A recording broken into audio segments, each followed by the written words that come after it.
Which monetary policy tool is directly used to curb inflation in India?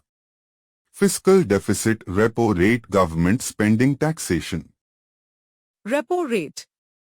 The repo rate is the rate at which the Reserve Bank of India, RBI, lends money to commercial banks. Increasing the repo rate makes borrowing more expensive for commercial banks.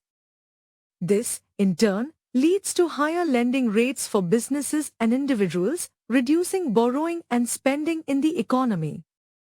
Lower aggregate demand directly combats inflation as there's less pressure on prices to rise.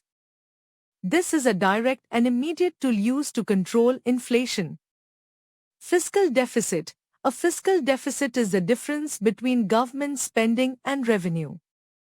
While a large fiscal deficit can be inflationary, due to increased government borrowing pushing up interest rates, it's not a direct tool used to curb inflation. It's more of an indicator of the government's fiscal health and can contribute to inflation indirectly. Government spending. Increased government spending can be inflationary as it boosts aggregate demand. It's the opposite of a tool to curb inflation.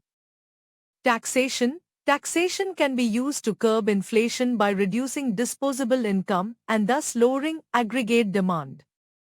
However, it is an indirect method and not as direct and immediate as adjusting the repo rate. The effect of taxation on inflation can also be less predictable than adjusting the repo rate, as it depends on various factors like the type of tax and how consumers and businesses react.